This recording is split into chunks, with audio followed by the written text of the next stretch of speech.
It is Friday. Y'all know what time it is, being that it is Friday. It is that time for us to get this discussion going. Got to give a big shout out to the frequency for allowing us to be able to bring the King's Court over to the frequency, giving us this voice to be able to speak with everyone on during these particular times. We definitely appreciate that. Got to give a big shout out to GMAP1 uh, because of them in the commercial and done by Ateamtv, my man Lamar. We literally on Wednesday went out to over 3 million viewers on Wednesday. So definitely happy about that. Excited it's going to re-air again on the interview that I actually did with re-air again on Wednesday. Super excited about it. Can't wait to see how everything's going to pan out. We got a lot of good stuff coming down the pipe. Whole lot of good stuff coming down the pipe. We are literally less than a little more than a month away before we make our official appearance for this show. For this show right here, which will affectionately be named The King's Court, The Wise Men Edition. It's all right. Hey, It's all right. We had to throw something together real quick or whatnot, but definitely looking forward to it. Definitely looking forward to it. But like always, look, need y'all to go like, share, and follow. Can I be the man? The page as well as this video. Go ahead, share it right now so we can get into this discussion. I already know exactly what it is that we about to do. D, what is our topic for today? Topic of the day is before we get into it, I just want to commend you on the conversation that you had with your son in front of the entire world yesterday. You and I spoke about it offline, and it's definitely conversations that black men, both young and old, do not get to have amongst each other. So, with that being said, what advice would each of y'all give to the black men of today? Oh wow. What advice would we give to black men today? Who want to go first? Want to go first? I'm gonna go first, and I'm gonna say that to say my advice to the younger black men, regardless on how society try to pit us against each other, black women are not your enemy. Agreed. Agreed. 100%. They are not our enemies. We need to start working together the way that we actually used to, and just get things going. Really, definitely agree with that. Definitely agree with that. Who next? Who next?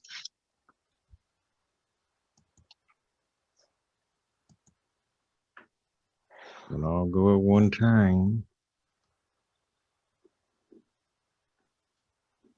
Come on. I'd say very short and sweet. Create a universal standard and stick to it. Okay. All right. Create a universal standard and stick to it. That's something that we definitely need to do, especially amongst us as people. Amongst us as people, we need to raise the bar, get our standards and stuff up as far as what it is we actually doing, looking to do, things of that particular nature. So definitely agree with you there. What about you, Lee? there's so many things, but since I have to choose one, Yeah. I would say make it a priority was to swim against the current and make the commitment to not hurt, harm, or endanger your ethnicity in particular. We got to clean that up. This goes from guy to girl. This goes from guy to guy. This goes from girl to girl. We have to have the most patience with each other. We have to have the most tolerance for each other.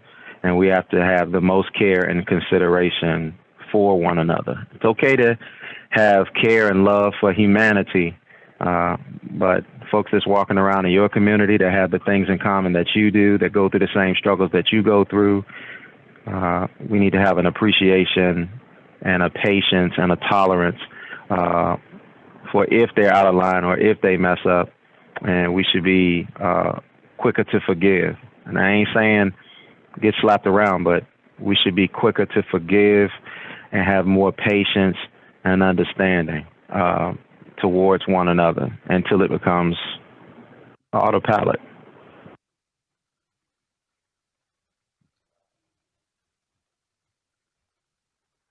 Definitely agree with that as well. The advice that I would give to Black men nowadays is to don't fall into the trap of who they say we are. Do not fall in the trap of who they say we are. I don't care what type of labels that they actually put on you. Be you. Be you, because there's something within you that the rest of this world needs. And the only way for you to be able to get it out is for you to simply be you.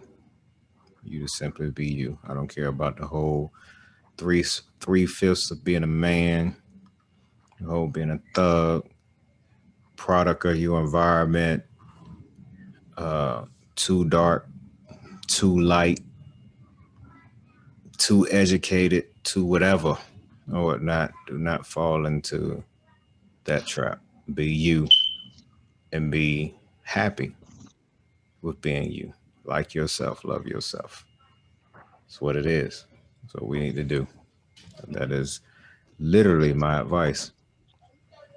Bro, I will also say, like I always been saying, I've said it a couple of times for those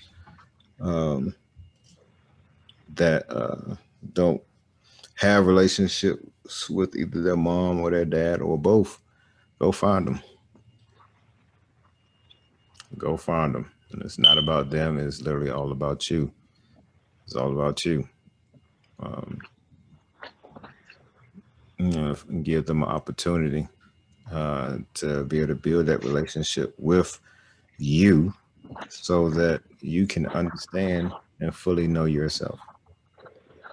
And at the same time, be able to look at the mistakes that they made and not make them. Not make them, period. I think that we've become content with I'm good without you, which in essence make us content with being incomplete. We need to be whole. We need your whole self.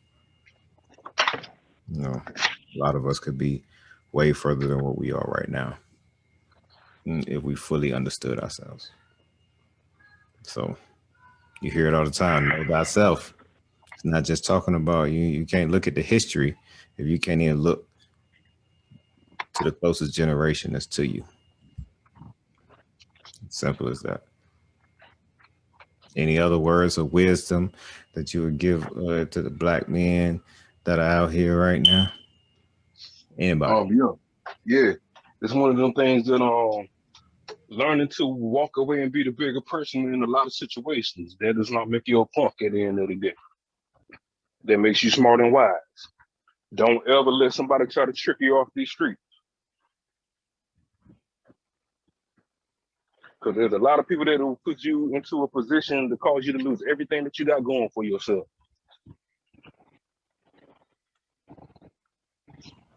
I agree. I agree. It's nothing. Walking away and being the bigger man is just that, being the bigger man. Being the bigger man. Be that developed man, not that underdeveloped one. And with that being said, you would never be able to ask that question, can I be the man to your woman, if you don't know how to walk away? So you can live to see another day to be the man. That is it. That is it. We live in a society where everybody is sensitive. Everybody, everybody is super sensitive, and all of these senseless deaths that we're having in the street, arguments and everything else, especially with us as a culture, as a community or whatnot. We need to put an end to it, man. Walk away. It's too easy. You don't have nothing to prove. You got nothing to prove. Unless that individual done put hands on you, get up out of there. It's too easy. Just get up out of there. What about And it's so fun. Go ahead. No, it's just so funny because you have to. A man has to. One of the things that's critical that a man must master is he must determine if he is going to rule himself or he's going to let himself rule him. A man with no discipline is ruled by his feelings, his emotions, his pride, his ego. But a man who rules himself, he says, I understand that I have some pride. I understand that I have some ego. I understand that I have those things. But I'm in charge of those things. And what makes me a man is I determine what kind of response is going to go out in every situation. It doesn't make you a man if you just have this easy ability to black out and not take responsibility for what happened. There's too many guys. It only takes a nanosecond to make a decision to land you in jail for a long time, or to land you, or to lose a loved one because of some miscalculations. You have to have discipline so that you can be calculated about how you're moving, because so many of us are walking around today and we're just moving around unconsciously. I mean, half of us are operating at such a low frequency today that half of us are walking around clinically dead. And we've been at a point for a while now where we don't even want to speak to somebody when we walk past them. It's like the hardest thing to do for so many men, that we don't even want to speak, because speaking is a sign of weakness. That man might be on his way to doing something to somebody, or having a sense of no worth inside at all, and just finding something nice to say about somebody, as long as it's genuine, just finding something nice to say about somebody, or saying hello, how you doing, or what's up, or however you say it. You just don't know how far that can go. And even more so, it could bless you, because you might be sitting on something that needs that needs to be married to something, and that person could be walking past you for a divine purpose, and just by saying hello to them can spark up a conversation that could change both of your lives for the better. So you shortchanging your blessing when you got your emotions in the way for the women, and you shortchanging your blessing when you got your ego and your pride in the way for men. Agreed. One thing that I was thinking about in the midst of you saying that is the value that we place on ourselves, specifically as men, our tool, the very thing that we use to procreate. We need to place more value on it. There is nothing wrong with waiting whatsoever. Your manhood is not determined by the amount of women that you are able to procreate with. Place some value on it. Let's make these women have to be worthy for it. Same way that, they do the exact same thing to us. The exact same thing to us. It's a little bit easier now than what it used to be. But let's set that standard. Place some value on yourself. Are you worth?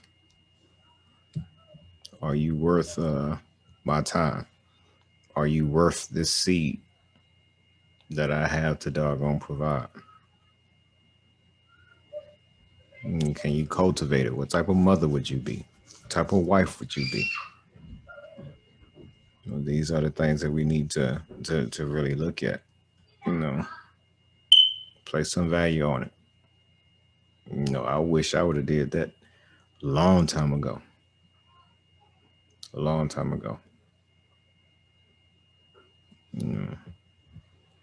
Some of the situations that we find ourselves in, if we place value on ourselves and our members, we might not find ourselves in those situations.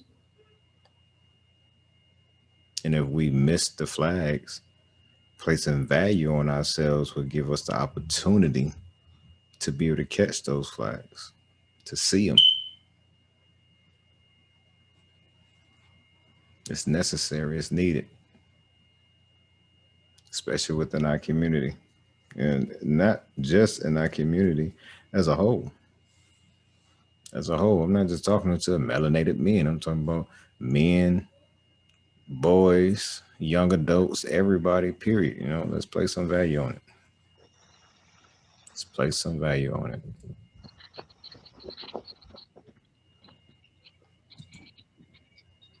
I think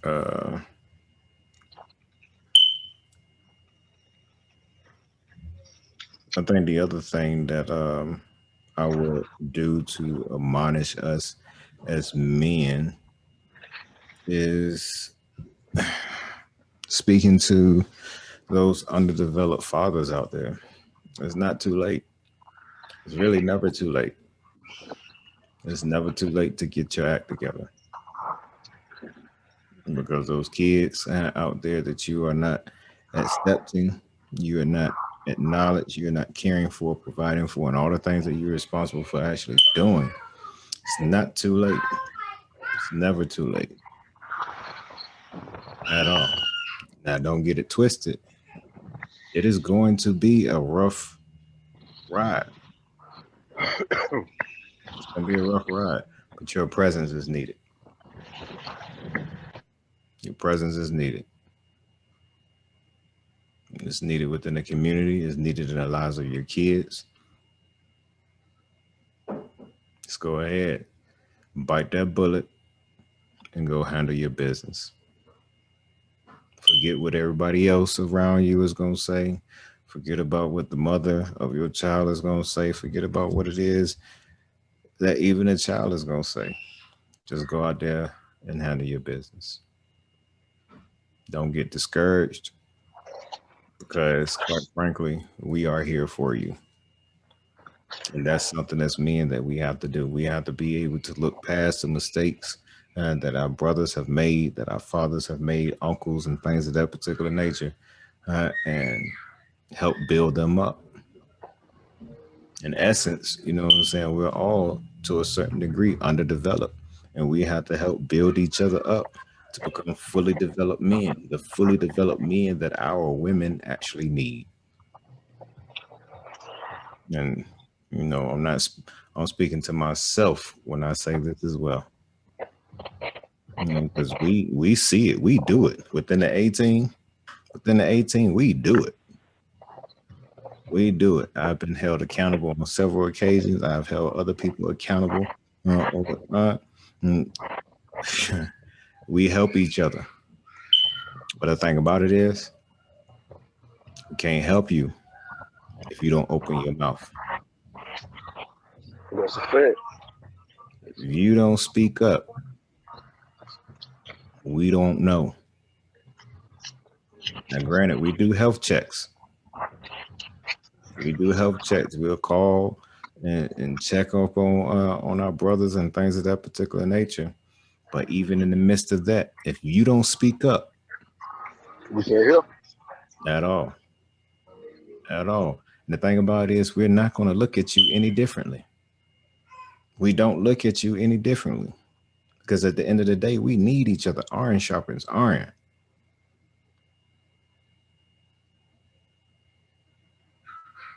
Iron sharpens iron. It's as simple as that. So we need each other. Every brother that's on this line right now, I need y'all. I need each and every last one of you. To my 18 members that's not on this line, I need each and every last one of y'all. Matter of fact, I'm gonna tell y'all how significant this is, and then as soon as I finish doing that, I'm gonna slide off for a second because all them kids y'all hear in the background, or at least I hear in the background, I need to go say something to them and let them know that yeah, you need and either you can be quiet or I can put you to sleep, one or the other. One or the other. But what I'm gonna say is this, right? The things that I see that is happening in my life right now is connected to each and every last brother and that is in my circle. It's in my circle. Literally. Matter of fact, I would know nothing.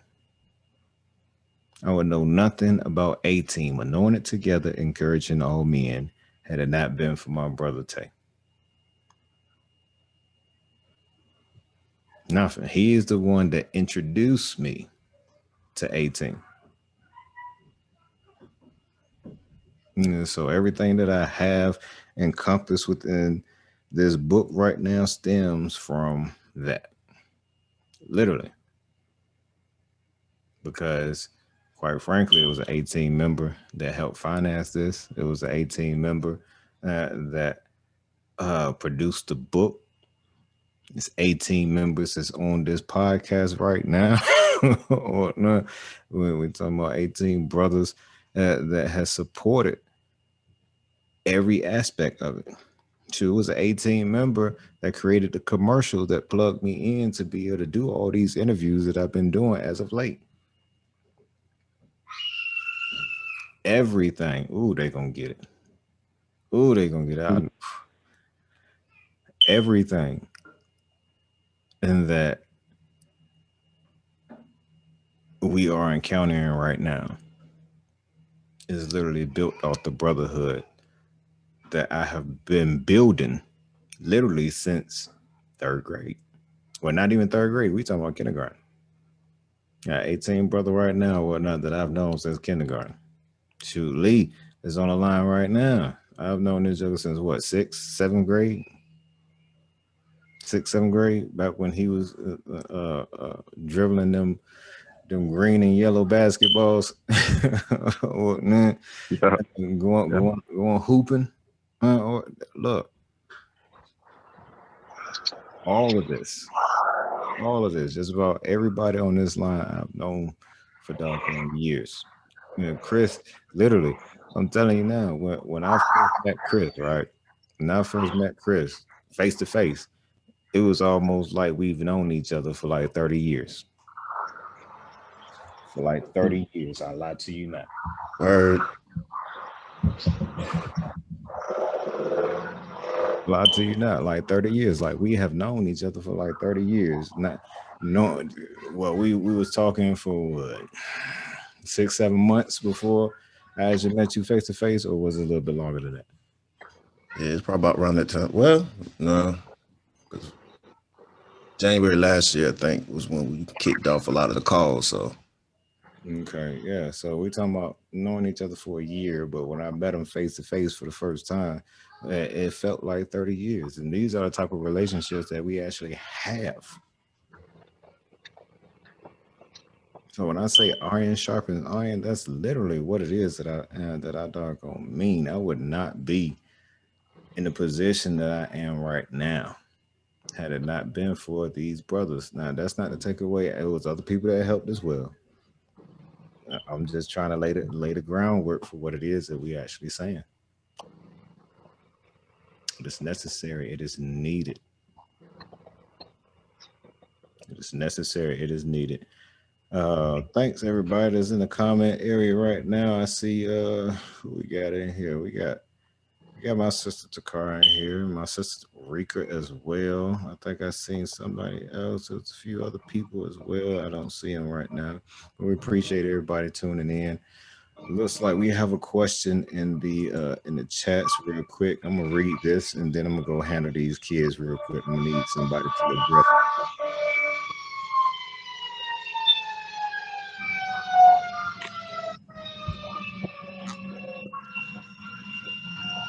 But it says, so what advice would you give your friend? What advice would you give your friend if and he is in a relationship that he doesn't want to be in and that is pretty much practical and traditional, but his heart is somewhere else?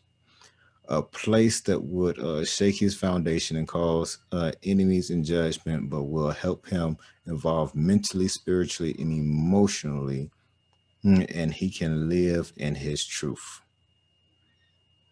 Who would like to tackle that while I go and tend to these kids real quick?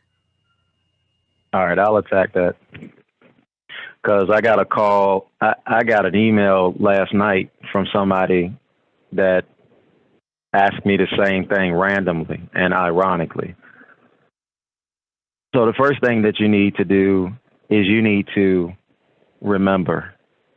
You need to go back and you need to think about when you and this person first met. Were you paying attention to all of the signs? Were you looking to see if these things were there? Were you so much into your emotions that you couldn't see tomorrow? Because that's what happens a lot. We get, men and women too, we get in our emotions so much about the excitement of the person that is the potential prospect to be, and we don't do our due diligence and we're not paying attention to those red flags. So if you're in a situation like this example where your heart is somewhere else, that's another question you have to ask yourself. Why is your heart somewhere else? And what is it between you and this person that has your heart adrift? Because if you don't understand that, where you think you want to be, you're going to be flighty in that situation too. So a lot of the answers are going to be inside of yourself. And then what are our expectations? Some of us have these unrealistic expectations of paradise when we get away from the concept of, or the construct of what a marriage is really all about. Once we get to the point where we realize that marriage has little to nothing to do with love and feelings, and it has more to do with the pillars in place to have sound economics so that you can advance, so that you can grow and expand and enlarge your territory and make those that are coming behind you better, and you can leave a legacy. The sooner we get back to those principles and we start operating on those things, that is the exact environment for which you are chasing all of those things out there for to live in. You can have a perfect situation in terms of how you feel about somebody, but if you don't have those things, if you're building your house on sinking sand instead of building your house on a rock, no matter how beautiful the establishment is, you're going to find it destroyed. Something's going to destroy it. And I know I keep saying this, most situations you know how to handle, and that's love. But when you get to the situations that are a little bit too deep for you, or beyond your understanding, or beyond your thought process in terms of you working things out without filtering your emotions through your logic, what you'll end up finding is you don't understand how to do those things once you are in those situations. And that's when hatred comes. You don't know how to express this love. You don't know how to get through this situation. You don't know how to be interdependent. And so you lash out, whether it's verbally or it's physically. And then that passion turns from love to what we like to call hatred. And you're back at square one. You got to realize if you're 30 years old, you're 40 years old, you're 50 years old, there's 120 million different sperm cells trying to get to one egg. You won. So you don't have any time to play around with. You are a human being I'm sorry, you are a spiritual being, having a humanistic experience. Earth is not the end all be all. It's important for you to get your assignment right the first go round, because time is precious. This ain't like printing money. We got a problem, let's go print some more money. You have the number of days on this earth that you have. So you have to be able to learn from your mistakes, and you have to be wise enough to seek counsel. And it doesn't have to come from somebody that is always successful. You can learn from other people's failures too. Go ask your auntie with the 12 cats who's single and got 4 kids and she ain't got a man. Go ask her what she would have done differently. Just like the comment said earlier about what would you tell yourself? We all need to be asking ourselves, what would we tell ourselves right now instead of what would we tell ourselves back then? We need to be asking ourselves, what would we tell ourselves right now? And we have to be the parents of ourselves. See, parents are responsible for how you get started. But at a certain point, when you're out there on your own, you are responsible for being your own parent. And too many times we are so enamored with the freedom of being out on our own, we forget the fundamental principle of how we're supposed to continue to take those things that our parents showed us, or that our leadership or our mentorship showed us, and we're supposed to assume that role on ourselves. And no, we don't always have the answers. That's why we have to ask questions, and we have to be humble. That's why I say, if you've got a lot of pride and you got a lot of ego, congratulations. If that's taken over you, you now have a form of cancer that's going to make your life more challenging and difficult.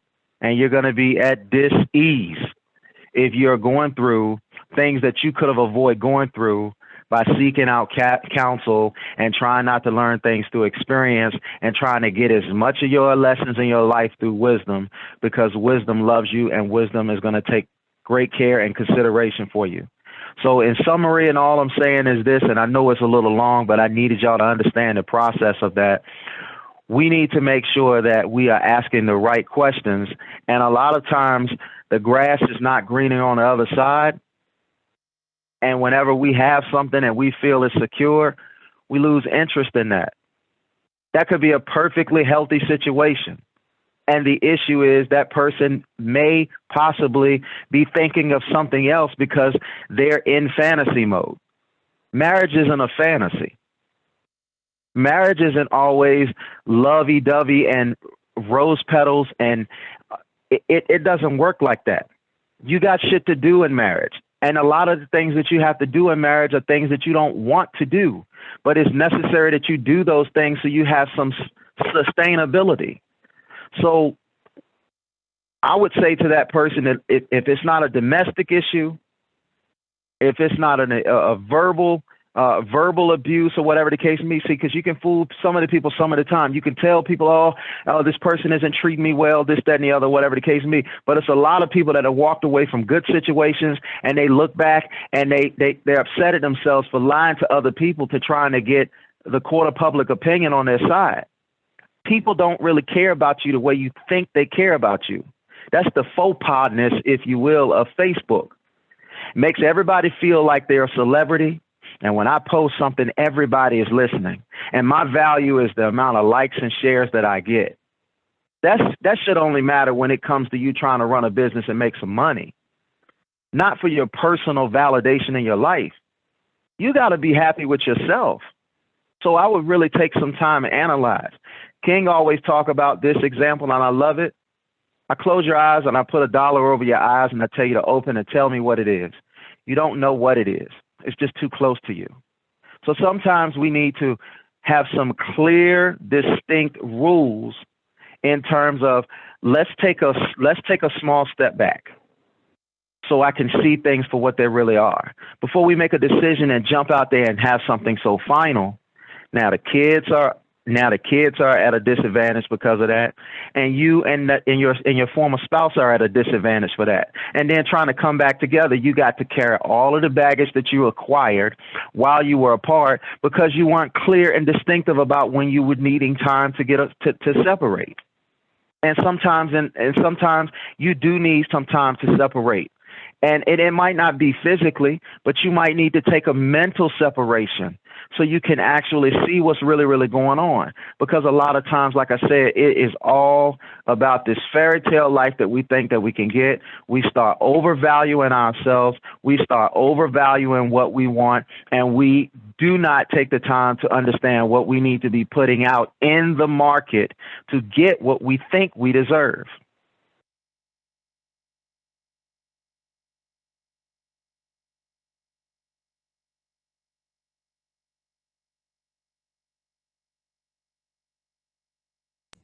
All right. So literally, I wanted to get some more background before I said anything in reference to it. And I agree with everything that you literally said, Lee. The question I asked was whether they were married or whether they was in a relationship. And from what I'm hearing is what I'm seeing in the comments is that they're just in a relationship. Just in a relationship. Now, um, I believe in marriage and every aspect of it. And once you make that commitment or whatnot, it's a forever commitment for me. I'm not a advocate for divorce or anything of that particular nature. Although that I feel that there are times, especially when we're talking about abuse, whether mental or physical, or and things of that particular nature. Or not, that's the only time that you're gonna hear me talk about it. But in terms of being in a relationship, right? One thing that I do know is this: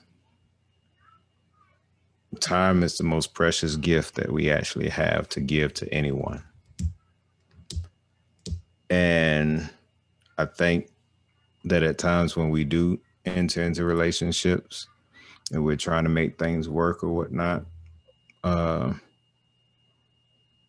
that we end up wasting each other's time. End up wasting each other's time. So from a relationship standpoint, if you are having difficulty growing together, which is for me one of the biggest keys that you actually need in order to make a successful marriage, because like I said, marriage is lifetime. So if you get married at 20, 9 times out of 10, you're not going to be the same person at 25, 30, 35, 40, 45, 50 and on. You're constantly changing, you're constantly evolving and things of that particular nature. And as a couple, you have to master the ability to grow together. There's other things in there. You got to be friends. And we have a lot of people that love each other to death, but hate each other as it pertains to friendship. You have to learn, you have to have that ability to literally like each other. So in my opinion, in reference to this particular situation, you have to take a long look at where you actually see your life. Where you actually see your life. And if you don't see this individual being a part of where you're actually going, you need to go ahead and let it go. Because what happens is a lot of us feel that marriage is going to change things. No, it doesn't at all. Whatever you was going through before you got married or whatnot, I assure you, after the honeymoon phase is over, it's coming right back, full steam ahead. So if y'all didn't know how to communicate prior to getting married, guess what? You're not going to know how to communicate after getting married. If you didn't like each other before you got married, you're not going to like each other after you get married. These are things that you have to build.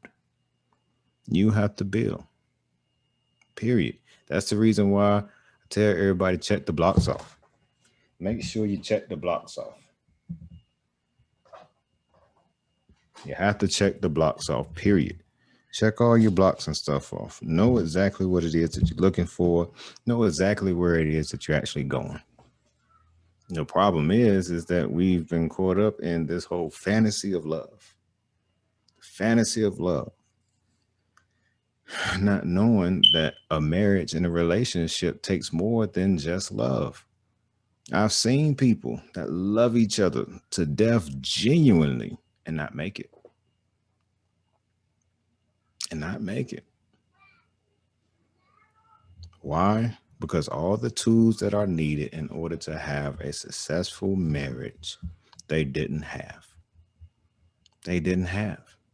It is more than just, that's the reason why I have such an issue with all these movies and books and great love stories and things of that particular nature or whatnot. And the reason why I did write the Prince Charming complex, that chapter. I'm not Prince Charming. Why? Because that is the picture that we paint. And they paint this picture when we are kids. All them Disney movies and stuff we grew up off of, that is literally what it was that they painted. All these princes out here going to save this one individual and turn their life into something completely different and things of that particular nature. They never show you what happens afterwards. They just give you this fantasy of what's supposed to happen prior to. He's supposed to work super hard, fight all these demons and fight through all of this stuff to get to you. Once he gets to you, he loves you automatically. He makes you this princess. And then we fade off. Then we fade off. They never say anything about the relationship afterwards. After he done fought and everything else, he got you. Then what? Not realizing that the position that he's literally putting you in, you weren't groomed for. Now he in these movies and these television shows have y'all thinking that we're supposed to be one way, and we have not been groomed to be this at all. We have not been groomed to be like this. So what happens is we fall into it as men. We fall into that Prince Charming complex, and we attempt to do some stuff that we know in the long run we are not going to continue to do. We're not going to continue. I tell men all the time. I tell them all the time. If you're not going to open her door for the rest of her life, don't start when you start dating. Don't do it. Whatever it is that comes natural to you to do that. That way they know up front. But don't sit back here. Hey, wrong. Yeah. Hey, actually, I'm gonna go a little step further than that. Instead of setting the precedence of what you're gonna do in the beginning for the rest of your lifetime, I'm gonna say don't do anything that you won't do whenever you're mad. And I say that because there's a lot of stuff that once you start to get in your feelings, I'm not gonna open your door no more. I'm not gonna cook you anything to eat anymore. I'm not gonna have sex with you anymore because we mad. Once again, if you're not gonna do it whenever you're mad, don't start it. Agreed. That's even better. If you can't do it when you mad, don't even start. For real. I'm so serious. That's the same for y'all, ladies. That's the same for y'all. Don't come cooking and cleaning my doggone house every single doggone day.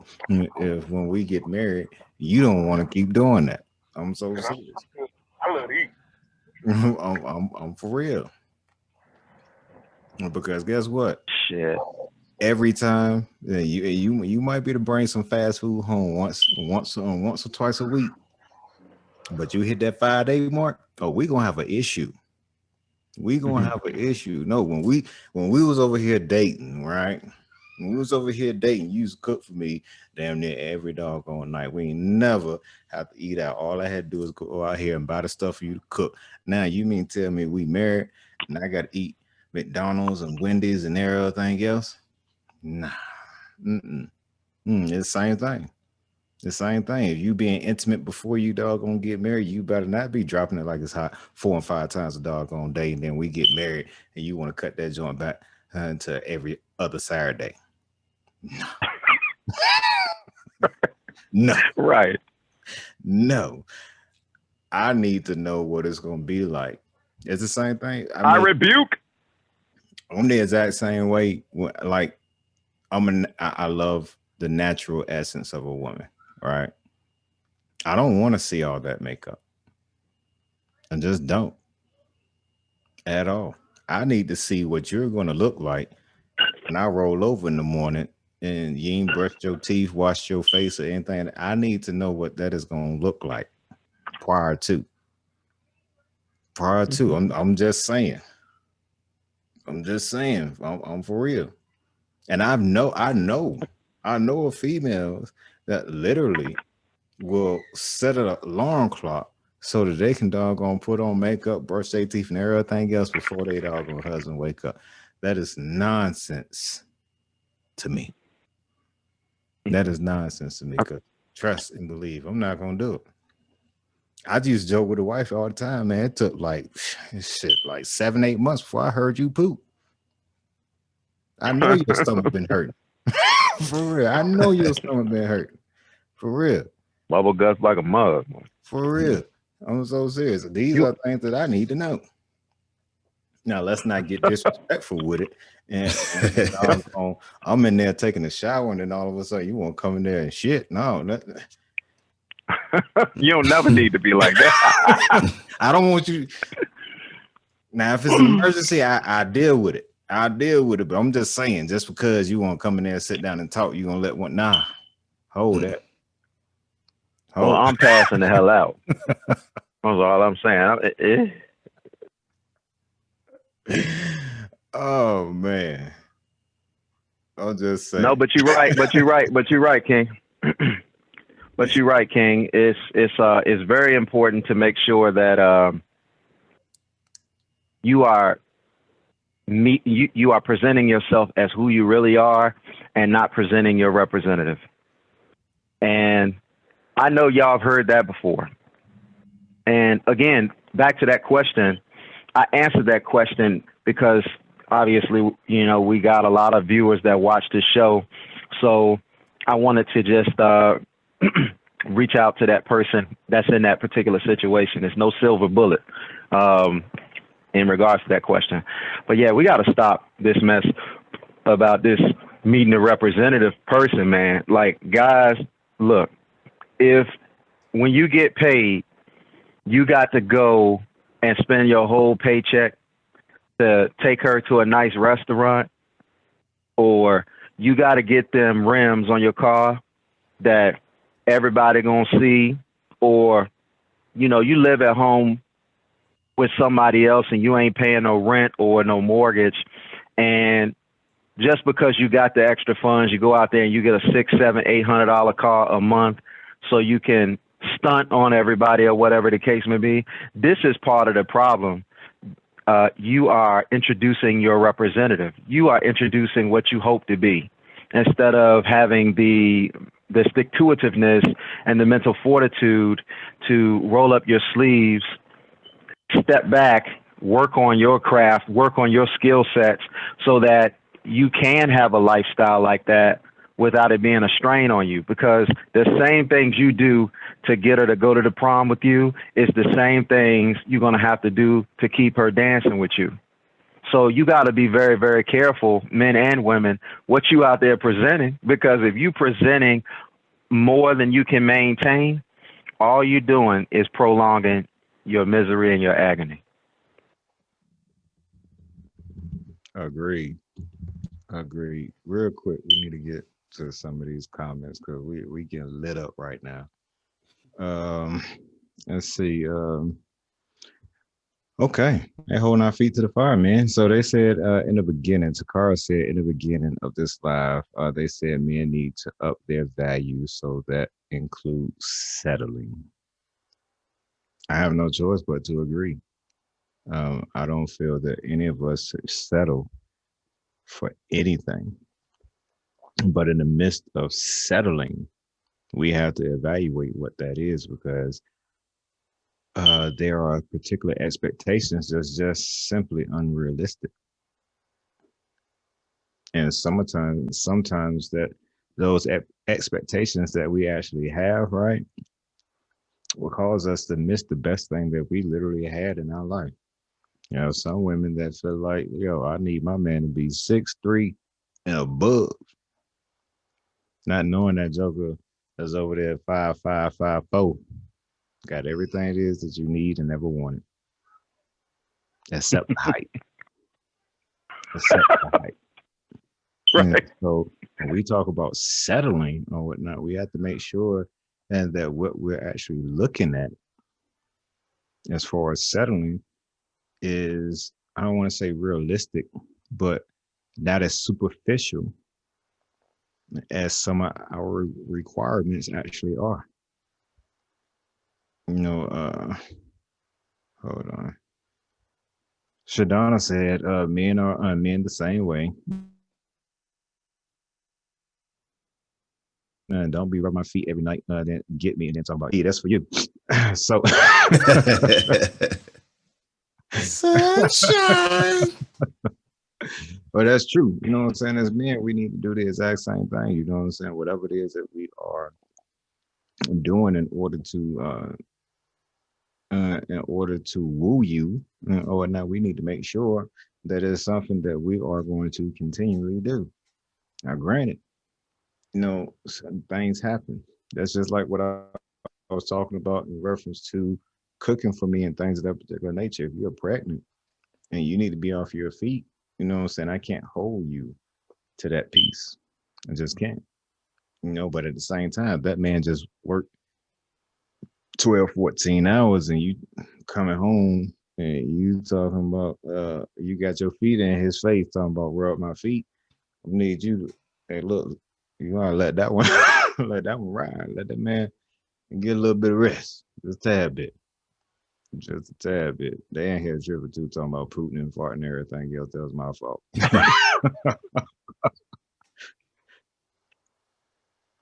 And Chastity B said, I need to be wooed every day. Don't start something you can't finish. I agree. And that's the advice we giving men. And don't start nothing that you ain't gonna finish. My thing is, what is your definition of being wooed? That's what I would like to know. What is your definition of being wooed? And quite frankly, you know, yeah, some of these definitions is absurd. I'm just saying. You know, and that's what we were talking about in reference to this whole Prince Charming complex. Like, yo, this ain't loving basketball, baby, for real. This ain't loving basketball, and for some of y'all hood, this ain't belly. You know what I'm saying? I ain't about to do all that. It just ain't. You know, some of these movies and stuff that y'all be watching, it's just not going to happen at all. It's unreal. For your hard ass. I'm so serious. This ain't the Notebook.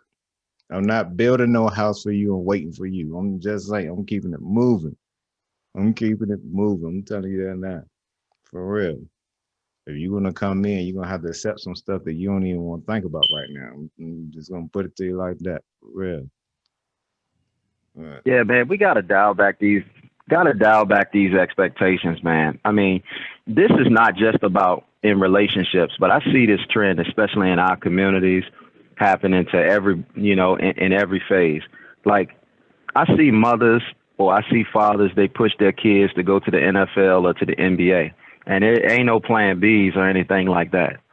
So we got to start tapering our expectations, because at the end of the day, ask yourself, what kind of lifestyle will make you happy and content? Now, if you can get more than that, look, a pound cake by itself with no icing on it is a pretty good cake. If you can put some icing on the cake, perfect. But if you don't get to put icing on a pound cake, you can still enjoy a pound cake. And I think sometimes people want that cake that stems from the ground all the way to the ceiling. It's an unrealistic expectation. Not saying you can't obtain that, but what I need you to understand is you need to find out what's going to make you happy. Like, sit down and do your finances and say, hey, look, how much money would I have to have coming in to be able to take care of my basic essentials? If you can have a life where you didn't have to worry about your bills and you got to eat quality food and you got to do some things nice sometimes. Wouldn't that be great? Then this is what we should shoot for. But some of y'all want to be able to eat at the finest restaurants, post pictures on Facebook, travel in Lears and G5s, go to exotic vacations 3, 4, 5 times a year. And I'm not saying that's not realistic, but the numbers, the statistical numbers for that happening is not something that everybody should be aspiring to. It's great to work for. Shoot for the moon. So if you fall short, land among the stars. But we have to dial back our expectations in terms of height too. I want a man that's making 6 figures a year, and he needs to be at least 6'6". I mean, he can't come in here no shorter than that. And you know, he definitely need, after he go out there and he make $100,000 a month, he need to come out. He need to come home and he need to crack my toes. He need to go ahead and get this bunion, this hard place on the bottom of my foot. I need that to be soft and everything. And Nick, you need to grease my scalp, and I mean, I need you to take me out to, nothing but 5-star restaurants. And you don't realize that that's what a lot of the attitudes are out here. And then you got to ask yourself, I'm not saying you can't have that, but what I'm saying is, what do you bring to the table in terms of the market value to be able to command that? See, you can't see if you got a master's degree, you can command a job that pays you a certain amount. You can't be a high school dropout and command to make $300,000-$400,000 a year. Like, I ain't working at Mickey D's. No, I mean, you got to take you got to know where your level is. Humility is the correct measure of yourself. It doesn't mean you have to sit back and you have to say, and have your tail tucked between your legs or whatever the case may be. Humility is the correct measure of yourself. You should have confidence in yourself, but you shouldn't be overly confident. You shouldn't think too high of yourself, but you shouldn't think too low of yourself. The only way you're going to be able to have the correct measure of what you are is you have to be in tune with yourself and you have to be realistic.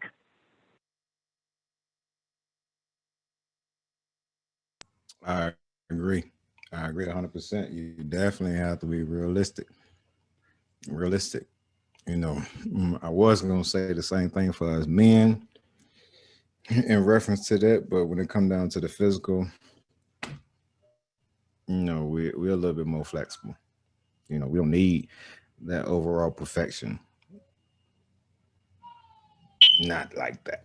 Now you can have a nice round brown and 2 bee stings, like Kanye said, and we just fine with it. Or not. But let me go over here. This is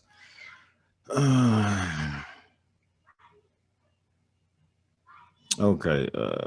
Chastity said, depends on the day of the week. Some days I might need a taco, other days some flowers or a back rub. My question is this, and just how are we supposed to know? Are we gonna get a phone call like, hey babe, this is that taco day, or this is that back rub day, or this is a flower day? How are we supposed to know? Like, seriously, this is a real question. Whenever you type down in there, because I need to know, because we are not mind readers. At the end of the day, we are not mind readers. I just got finished working 12 hours. How am I supposed to know you need a back rub tonight without some form of communication? Without some form of communication. I'm serious though. Takara said, so if you are in the role of a provider and taking care of kids that are not biologically yours, praise all the people that do this, but their partners in their ego and doesn't check off your list for a partner. How do you cope with this, especially now that kids are involved? Who would like to tackle this one first? Everybody understand the question, or I need to read it again? Read it again. All right. So she says, so if you are in the role of a provider and taking care of kids that are not biologically yours, praise all people that do this, but their partner is in their ego and doesn't check off your list for a partner. How do you cope with that, especially now that kids are involved? So basically, you have a man that's taking care of some kids that's not his or not. He loved these kids, obviously, because he wouldn't be taking care of them if he wasn't. And the woman is not checking off all the blocks that he needs. So how is he supposed to cope with this particular situation?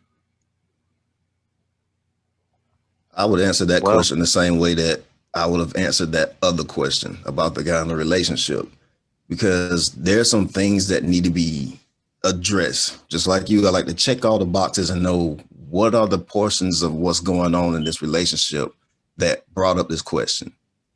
What is it that that person is seeking from the other person that they have not given or is not given? Has it been voiced to that person that this is what I need in a relationship or I can't stay? Those two things by themselves are important, because this question here, how long have you been with this person? And was this person doing the very thing that we were saying just a while ago not to do? Presenting yourself as something that you're not going to be doing in the long run. Was this a flip of the script? Because it's one of those things, just like the third thing that I would have asked for the original question, which is what is this person losing in the relationship, whether money or time that interrupts productivity? Because if you're partnering with somebody that does not answer the things that you need for a relationship, you don't need to be in a relationship with that person. But when it comes to marriage, I attack those type subjects differently, because you tied yourself to a person and bound yourself to a person when you ignored the things that I just mentioned. You didn't ask these questions. You didn't check this person to make sure that this is who they are. You didn't make it known, or did you not make it known beforehand, this is what I need, and made sure that this person was living up to that standard. Because the problem that we run into later, further along is, should I be with this person because they're not doing what they're supposed to be doing or what I want? Or did you ensure that they were going to be doing that before you tied down with them? And when you introduce kids to it, I look at that, it's like a step on the marriage. Because if you are in a relationship and you produce kids, you pretty much seal the deal. You are tied to that person almost the same way, or literally the same way that you are in marriage. So if you decided to put yourself in that position without knowing full on that these were the things that you were requiring from this person, I'm sorry, you messed up. And once you get into that role of this, kids happen, or you got married, you got to deal with it. Point blank and simple. Now, if it's just a general relationship and y'all dating, have the conversation. Let them know, I need this in a relationship, and if I can't get it, I got to go. Either that person can do it or they can't. But it's two different dynamics. You have the relationship, just dating, so forth, so on. And then you have the marriage and or kid aspect.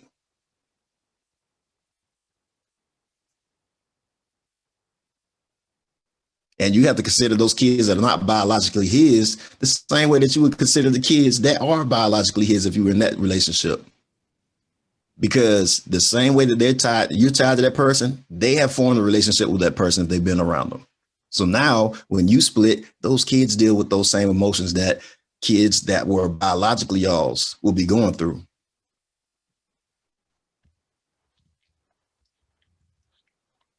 yo, that's real, Chris. That is real. And I heard you, King, you said this before too.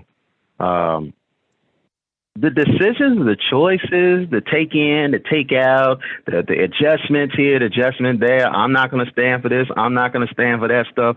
All of that stuff is cute and appropriate before you get married. When you get married to somebody, you're saying, Essentially, if it don't get no better, I'm accepting you and I'm willing to ride out all the way with you without cease.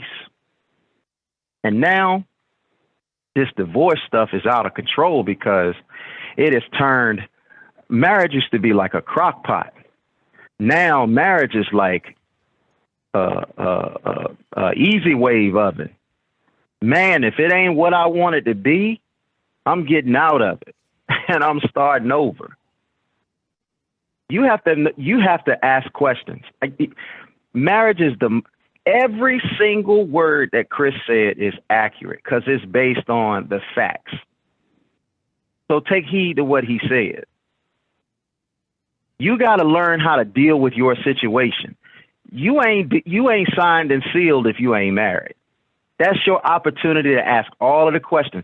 If you're sitting there saying, well, I don't want to upset them if I ask this, or I don't want to risk the opportunity of not being with this person if I ask these types of questions, then you're signing yourself up to backdoor yourself into something that it's really ordained for you to not get out of. And when you try to break something prematurely or something that's not supposed to be broken, there are going to be some long-term ramifications for it. And you do not understand what those ramifications are going to be. And today, if you decide, ladies, because having children is totally, men, listen, asking a man to think with his bing hard is like asking him to walk and asking him to think. All the blood rushed from his feet to his head. He can't think of nothing else when he's thinking about that act.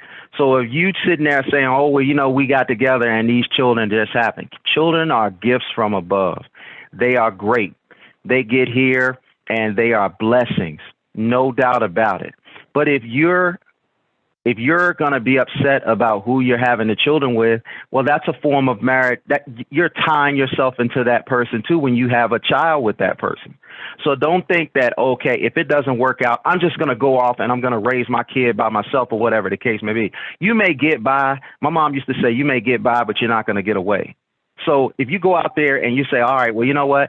Thanks for the sperm. I'm going to go over here and I'm going to raise my child or whatever the case may be. I don't care if you have boys or girls. You're going to find that that child's going to grow up strong in certain areas and weak in certain areas because there's certain things that men cannot give children that women can. And there are certain things that vice versa. And the duality of it, just like this book is talking about, the duality of that is so important. That person is supposed to be strong where you are weak at. But if you're not going through but a lot of times we don't even check our magnetic charges. And some of us is two positive charges getting together. And then we can't understand why we can't seem to stay together or why we can't come together. And then we end up wasting years and years and years of our lives or whatever the case may be. You done been with this person for 5 years, 10 years, 15 years. Y'all ain't married. Y'all done made a bunch of children or whatever the case may be. Like, what are y'all doing? And then those 5, 10, 15 years, you can't even get that stuff back. So you need to be asked, if you are not married right now or if you're divorced, you have an opportunity to work on yourself. Ask yourself if what I'm asking for is unreasonable and do I need to dial back these things? And nobody telling you, hey, actually, you do have to settle when you marry someone because it's give and take. If you're looking for no settling when you get married, congratulations, you are not marriage material. So you need to go ahead and figure out and devise a game plan on the end game for what it's going to be like when you get to a certain point, because it's 3 lives that everyone has if they have an opportunity to live their full life expectancy. You are a baby when you're born, you are a baby when you're grown, and you're a baby when you're a senior citizen. And at each level, you're going to have certain needs that you're going to have accommodated by somebody else. So you're going to have to master, as soon as you get a grip on how to be a good child, boom, now you're grown. Now you got to learn how to be grown all over again. I mean, you got to learn how to be that phase of a baby all over again because you new to it. Soon as you get your feet wet and you got everything and you flying high and you hitting your stride, you hitting your peak, boom, now you start to go downhill. You don't know when that's going to be. That could be health concerns. That could be a litany of reasons. But you're going to have to learn how to do that. And the way you treated people on the way up the ladder, the same folks you step on going up that ladder is the same folks you're going to have to step back over when you're coming down that ladder. Were you handling them with care and consideration as you was ascending to the apex of your life? Because if you were, then you probably are going to have some good returns when you come back down that ladder, and people are going to be more they're going to be more apropos to helping you and help guiding you to make sure that you go through that certain phase in your life. But so many times we have this pride and this ego about us, or the scriptures talk about how walking around haughty and everything like that. We just have this, I don't need anybody, I'm Mrs. Independent or whatever the case may be.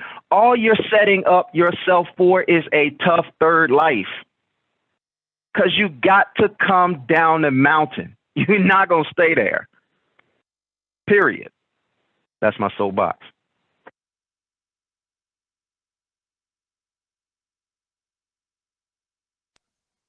All right. I just want to respond to Carver's question about marriage. No, you don't have to be married in order to be with somebody, but as far as doing legal business, that's why it's important to get married.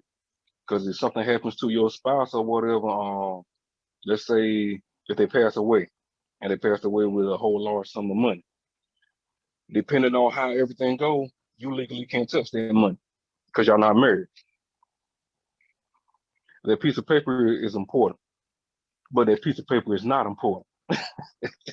It's a catch-22.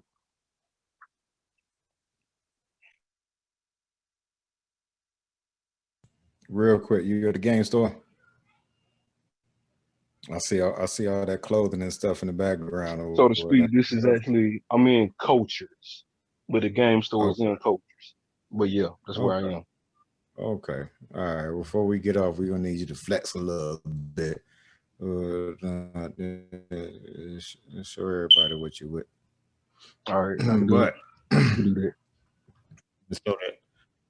So that the whole panel knows exactly what they're talking about. The question was asked, why do you have to get married? Not from a biblical standpoint. I got so many comments coming in. This is doggone moving my stuff. It says, why is it that if you are going to commit to someone that you have to marry them? Is that the only way to commit 100%? Is that the only way to be faithful? Do you feel more secure? And why do you have to be married to build with someone that you love and are aligned with? Hey, never mind. All the females got the answers today. All of them shutting me up. We got a lot of stuff going on in here. Of course, I see Chassie says she can't wait to hear our response on this because I wondered the same thing. Okay, so let me make sure to see if there's anything else going on in here in reference to this.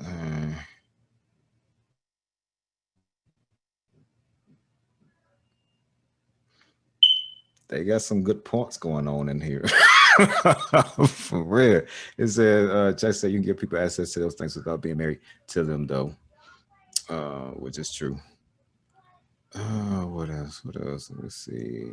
Takara said Bill Gates is about to lose it all because it's his second marriage, I believe. But his wife, I don't understand what it's saying. My bad. Really said change. Something about to get that money. But I mean, really, when it comes down to marriage, it from a legality standpoint, right? As far as legal wise, and don't get me wrong, I don't agree with it. I don't agree with it at all. But in this country that we actually live in or whatnot, there are a lot of benefits to having that certificate. A lot of benefits to having that certificate. If you're in the military, guess what? You get extra, some extra benefits for having that certificate. When it come down to insurance and things of that particular nature. Now, don't get me wrong, things are changing on the insurance side of things, but it used to be that you had to have that certificate in order for them to be able to be on your doggone policy, things of that particular nature. And even when it comes down to death, there was something that was like mandatory. But there are other ways that are around it. So and that certificate as significant as it used to be back in the 80s and 90s and early 2000s? No, it's really not. But what I'm concerned about is the covenant. It's the covenant, not the certificate, but the covenant that is actually made between myself, between that particular woman, and between the Most High. That is my biggest concern. You know, I care less about sheet of paper, anything of that particular nature, because long before this nation was established, people were getting married and establishing their covenants. And it used to be at a particular point that melanated individuals in this particular country couldn't even get married. We had to. Where do you think the whole jump in the broom came from? You know. So, but then at the same time, I do understand some other stuff behind that marriage certificate or whatnot from a governmental standpoint that we're not going to talk about right now. But like I said, for me, it's more about covenant than it is anything else. You know, that covenant commitment. But even still, it's predicated on your relationship. And what I mean by your relationship, I mean your relationship with the Most High. Your relationship as far as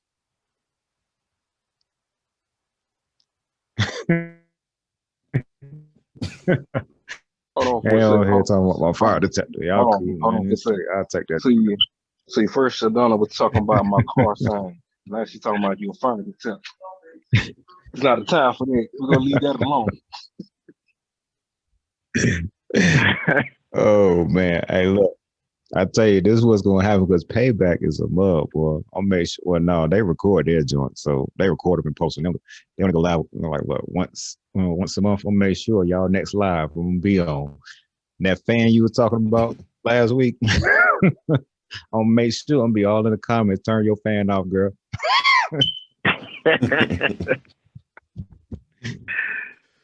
No, but seriously though, seriously, your relationship, you know what I'm saying, with the Most High, or from a spiritual standpoint, is going to be important to me as it pertains to that covenant. Because if your relationship or your spirituality is on a low level or whatnot, how you view covenant is going to be different from how I view covenant. You know, right now, that certificate that everybody is predicated to has more weight than what an actual covenant does. It just does, because our spirituality is not on the same wavelength. More people are more apt to be faithful to that certificate than me just sitting here making a covenant. Me and you sitting here making a covenant between ourselves and the Most High and holding on to that covenant, because that's where it started at. That's the core, and that's the origins of it. It was always about covenant.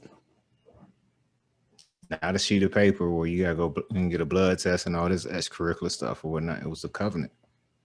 Now we say that it's about covenant, even when we have that certificate or whatnot. But if it really was about covenant, then our divorce rate wouldn't be the way that it is right now.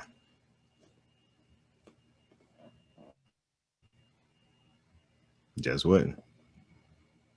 Somebody was about to say something. I missed it. Yeah, I just Yeah, let me ask you a question, King. All right.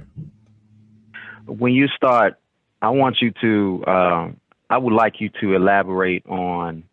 Obviously, everybody knows about the marital certificate and everything from a legality standpoint, but I want you to elaborate on the covenant, because I think people hear that word and they have, that word is like yoke to people. People thought that a yolk was some eggs or something like that. I don't know. And people didn't understand that it was something that was balanced to help you carry what needed to be carried. So could you elaborate on that covenant? And also the second part is, you have a lot of people who, because if you talk about like life insurance, if you talk about, a woman wants to know when she gets with you, if I'm going to commit to making myself vulnerable to you, what are my protections that I put in place? And I think the bitterness happens when the split happens and the man don't want to take care of those different vulnerabilities that she made herself exposed to. You want me to stay home. You want me to raise the children. You want me to do this. You want me to do that. And I think, explain to them how outside of, because some people said, I think Takara said, getting married, do you have to do that? Explain to them, because we got people doing this today. They are contract up, they are willed up, and they didn't go through the court systems to be able to do that. Could you talk about those two things if you could? Okay, so covenant. Literally, it is a spiritual thing that is done between a man and a woman in the presence of the Most High. I can't really talk about this without going to the origins of it. So my apologies if I'm gonna hit the area that I know. Well, I believe the majority of people that I see that's online right now, which is from biblical standpoint, right? Is we go back to the original story between Adam and Eve. And I talked about this a couple of times, right?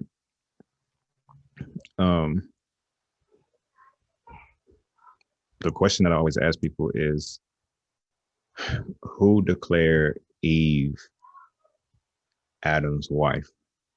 Was it the Most High? Was it Adam? Or was it the writer? The writer. Exactly. And the reason why he did it that way, because the people that he was literally writing this for, the best possible way for him to explain the type of relationship that Adam and Eve had was to say that she was his wife. Now, when you read the text or whatnot, he declared her as being his woman. He never called her his wife. But that is the very first thing that people look at when we look at marriage. We look at that relationship. But the reality of it is he never called her his wife. Even when it came down to the role that the Most High played or whatnot. The only thing that he did was put Adam to sleep, create woman, and then Adam, once she was presented to him by the Most High, he was the one that gave her name or her title, and then he accepted her as being his.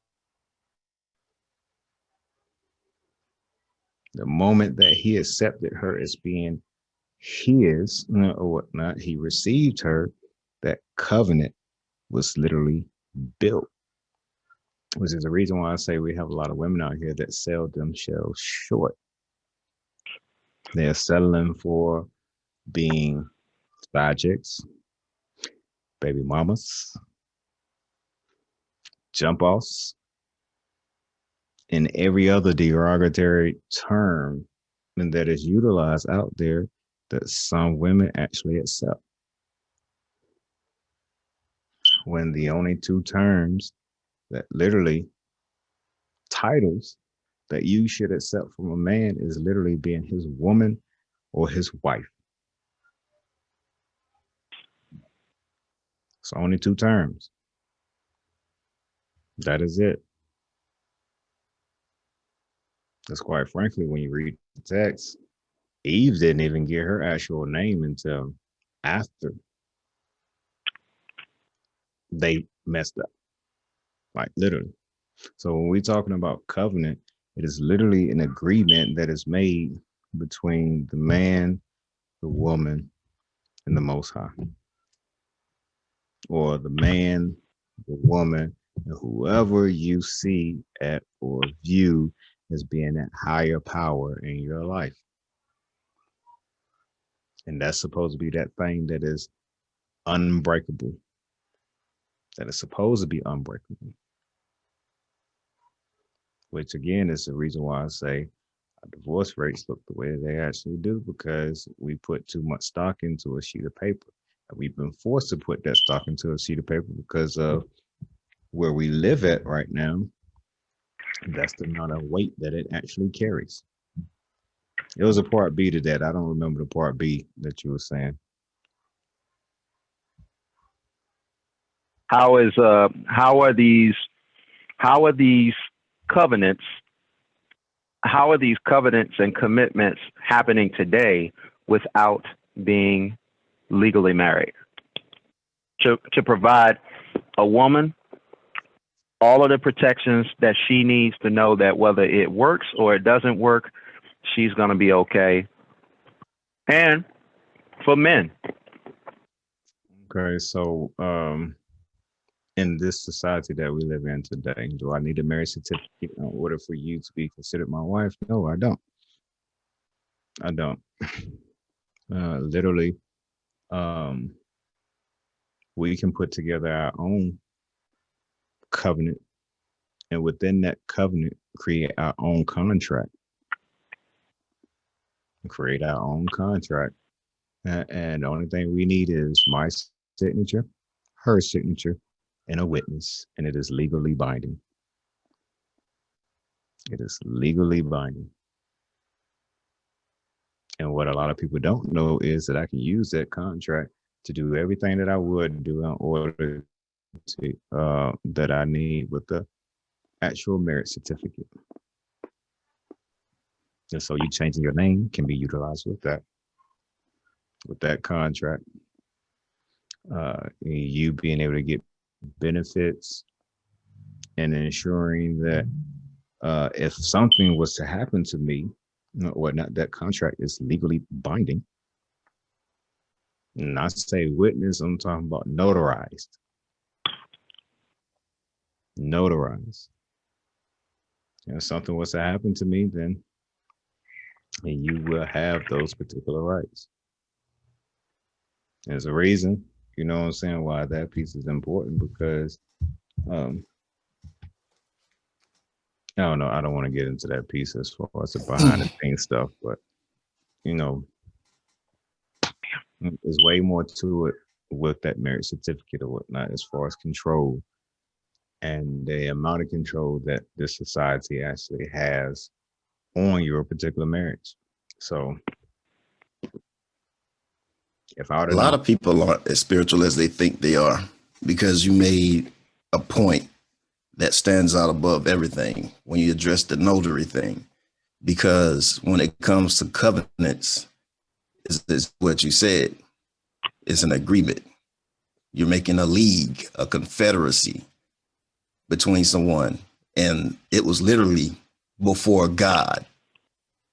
Guess what? If you as spiritual as you think you are, that oath that you made before God, he's the witness. He's the notary. He's the judge. I like when the Pharisees and Sadducees, so forth, went to Christ and was asking about the bill of divorce. Christ was like, it's Moses' law. God hates divorce. Look at what's said about adultery and how it's handled. But on our side, we look at it more from a benefits aspect. How can I benefit from this? This is why our divorce rate is so high. because women and men alike know that, and mostly women, because they benefit more from it than anything. If I get out of this, I benefit. I can leave with half. A prenup is probably one of the things that can prevent those things from happening. But consider this. We have no respect for marriage because of these benefits, because we're more carnally minded than spiritually minded. We don't care about the sanctity of marriage because we don't see the results of it until we're judged by it. But here, we go through the whole process. We get married, we split up, the judgment is done right there in court, so forth and so on. And we see how everybody's been judged so far in the lives that we live now. We see it every day. They got divorced, she left with half. Man, I could benefit. But let's say the ultimate judgment was happening, Judgment Day. That was all these same people standing in line, watching. Oh, you got hit with adultery. Oh, you thought you got divorced. Look at what punishment they got. It's going to be tighter and tighter as they go down that line and they see what's happening to each one of these men and women because they broke those vows, that covenant.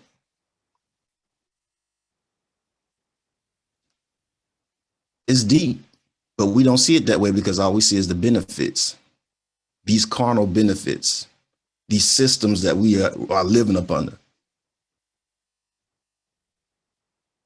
And we don't see that spiritual side as deeply as we do what we see here physically.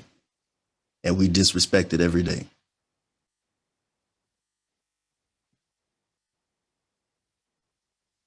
Oh, you're muted. Question was asked in the group. What is the meaning of being a wife? Now, just for a quick second, right? Just for a quick second, because this is interesting. I had this conversation with the wifey the other day. I'm going to share my screen for just 1 second. I hope everybody can actually see it, okay? So, it says a married woman considered in a relationship to her spouse, he and his wife are king gardeners. And the wife of a person with a specific occupation, a faculty wife. Then the Scottish version, a woman specifically an old or uneducated one. Interesting, huh? Wide range. Interesting. Comes from German, moves over to Old English, and then Dutch, as well as German to get the word wife. To get the word wife. Let me go ahead and do that right there. We're going to stop that share right there. The reason why I did that, right, was because, again, there is power in the words that we speak. Power in the words that we speak, right? Which is another reason that typically when I'm doing any type of research from a biblical standpoint or anything of that nature, I always go to the core. And really, I deal with the core with every single thing, with everything. So I have seen where the definition for wife is connected to slave. I've seen a lot of outrageous stuff. And I'm all about changing narratives. In Hebrew, which is another reason why I talked about in reference to in their origins that it wasn't Adam that called Eve his wife, or it wasn't the Most High that called Eve his wife. It was literally the writer. And quite frankly, in Hebrew, the word closest to wife is Isha. Isha. And I hate doing this, you know what I'm saying? I'm not trying to get all biblical and technical and stuff of that nature, but I want to show y'all another side of me, another perspective, right? But the closest word to wife, or what can be considered wife, is Isha. All right. And when you look at the words, right, literally, when you look at the Hebrew for husband, which is Ish, you can't have one without the other. And for me, it speaks to the definition, right, of what a wife as well as a husband is, but it also shows the duality of our relationship and stuff as well. You know, it's very interesting. It's very interesting. I don't want to get too deep in it. Well, not because, quite frankly, we are running out of time. We have been up here for a good little minute. We are running out of time, but that is something. Maybe we can do one of them joints, Chris, that you was talking about, one of them 18 late at nights videos, and where we just go live and we can talk about one of them, one of those things, a few of those things or whatnot. But it's very interesting, or not. It's very interesting, and Definitely want to hit on that piece, because that the other word after Esau, you got Nashim. That one speaks to that the role, because it literally defines it just that same way. It's a woman that's betrothed to a man. Doesn't speak to her actual role or duties as a mother or to the house. This is literally a woman that is under the authority and protection of a man. Don't want to hear them words, do you? We always use a protection, but not the authority one, because independent. I want to think independently, be able to move and rock the way I want to.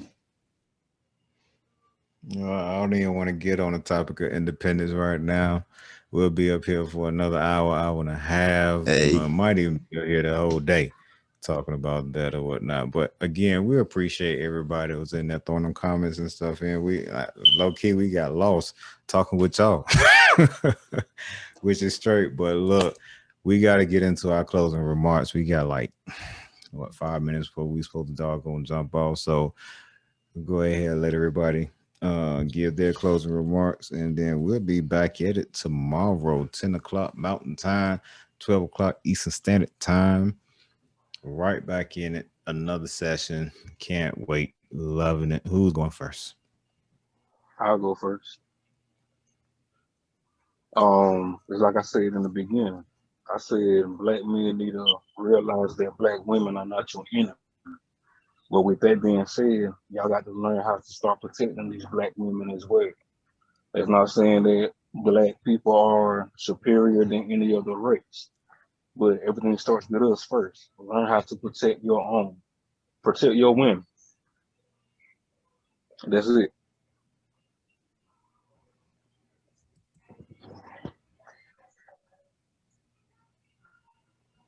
I think a great deal of what we talked about today fell in line with the original subject matter, because it lined up.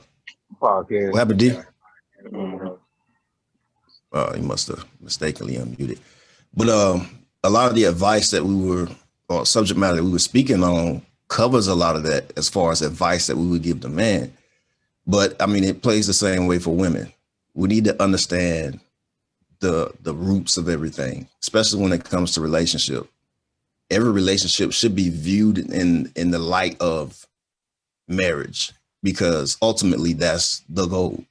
You're not just in a relationship just to be in a relationship, and you're not just in there just for profit. You have a responsibility to the other person and yourself. But we need to understand that it's deeper than what we accepted and adopted, because we got to hypnotized by what's accepted in society, or what is offered by our governing authorities and systems that are taking control of what was naturally ours and changing the definition of it to this day. I look forward to these following sessions, because I know we're going to get real deep into this, but think about the stuff that was said today. Understand how important it is to have yourself together first. Know what you're looking for. Know how to communicate those things. and stick to that.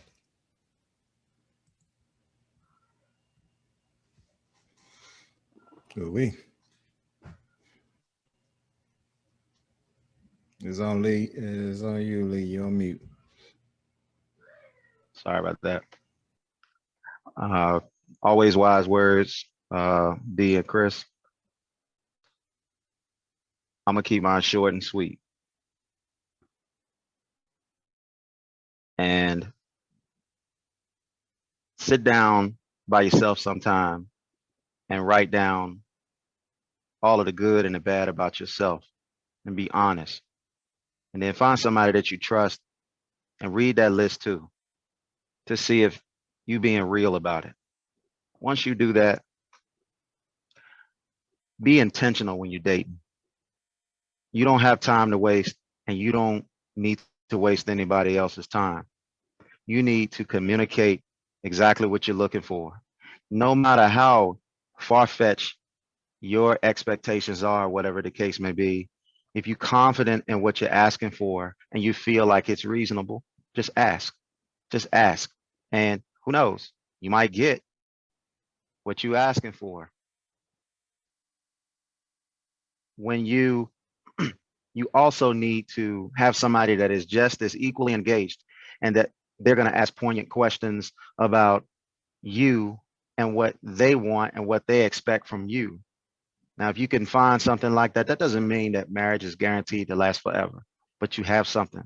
You have something. Then set that aside, and then stop worrying about the whole love aspect of things. Just find out if you can be that person's friend. Find out if you can develop a bond and a friendship with that person, because the friendship is going to carry you through the bad times. If you are in love with the person that you are with and y'all hit rocky roads, you're gonna be in a situation when you're married and you're gonna feel alone. And that's no place to be, in a crowded room and feeling all by yourself. So you got to do those things. You got to ask the questions. If you don't know the questions to ask, seek wisdom, look to your elders. If your mom and your dad is still around, get that information from them. Find out what they did right, find out what they did wrong. Be intentional about dating. And whether you decide to do it the legal way or you decide to do it in a contractual way, make sure that you're getting everything that you're looking for. And if everybody keeps saying no to every time you go and make your proposal, you may have some unrealistic expectations and you may need to scratch some things off the list. King talked about it before. You either find things you won't compromise on, have a category of things you're willing to compromise on, and have things that you're willing to just throw away and jump.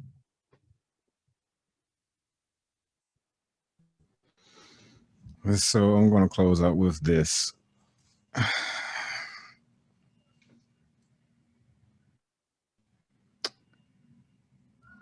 Everything on this earth is literally interdependent upon everything, to include us as individuals.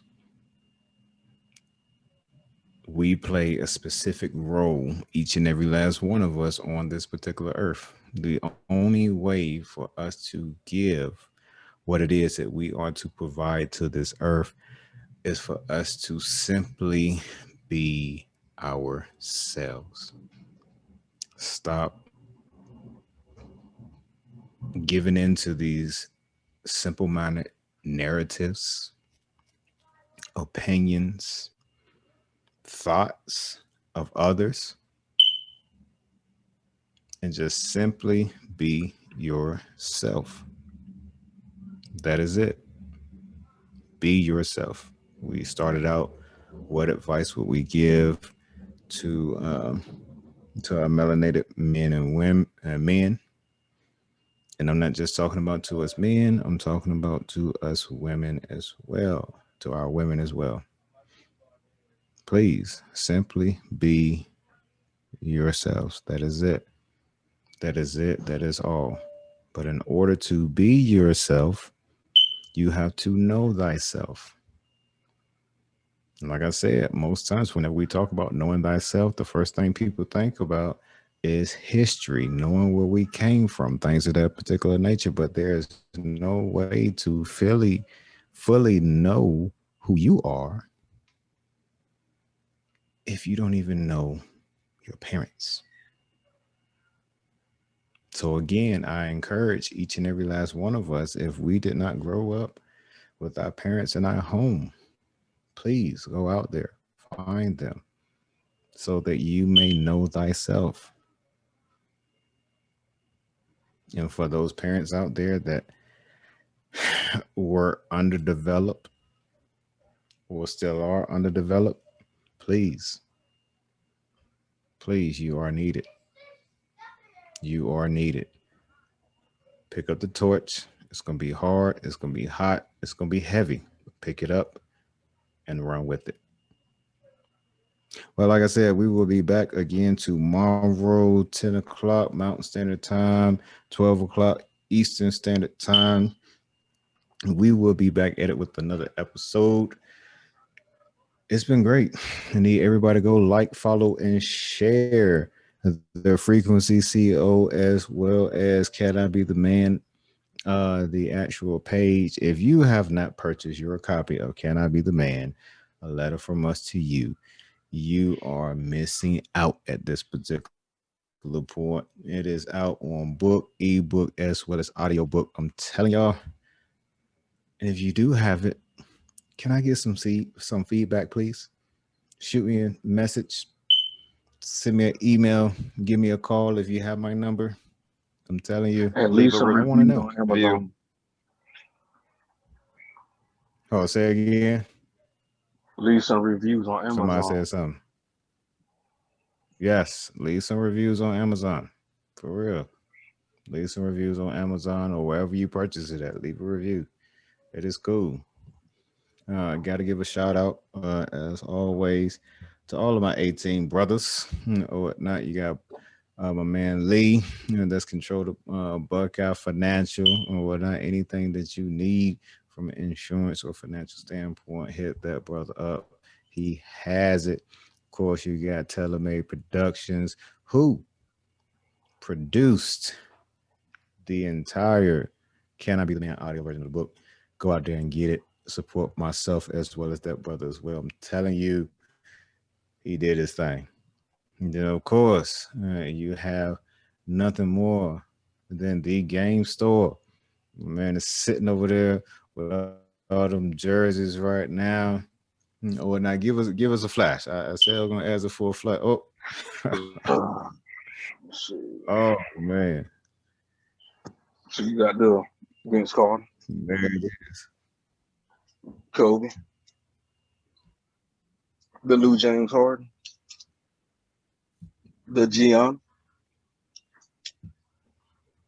The new Durant. The Buzz City Charlotte Hornets, LaMelo Ball. Another Kobe. You know, it goes on and on and on and on and on, man. You know, I'll be here all day doing this. That's what's up. Hey, look, ladies, Father's Day is coming. Father's Day is coming. I can assure you, you cannot go wrong with a jersey. You cannot go wrong with the jersey and a new pair of shoes or not. Fathers, I got y'all. For real. Real talk, I'm telling you, while he's trying to plug me in, you can get some. Because all them commercials y'all see about that carpenter stuff and everything else, we don't want none of that. What he said. But you can definitely just hit me up, man. I'm like, I get you right, man. I got my man's over here, Mr. Day One Stewart, Mr. Uno. He does his own clothing line, Unhumble. I ain't gonna say what the meaning is behind that. Check me out, man. Unhumble shit, man. Had to be real unhumble for real quick. Check me out, man. I'm out here. Unhumble. Unhumble, man. We gonna keep going, man. Do y'all want me to keep going? Unhumble shit, man. Come on, man. Unhumble. Check me out, man. Unhumble shit. What we doing, man? Yeah. Oh, I got more. Check me out, man. I ain't gonna go. I'm done. I'm putting in. I'm gonna be over again. All right, so whatever we say is, you can purchase from him. You can get some jerseys, shoes from both of us. We got fresh fragrances, sunglasses, all that stuff. One-stop shop. You ain't gotta go tear the mall up. You ain't gotta go be shopping on Amazon. Just hit me up. We'll definitely get you right for Father's Day. That's what's up. I'm telling you now, you get me. I don't even celebrate it, but you get me anything. It better not come from one of them competitor stores or anything, any of them commercials that you see out right now. Or not.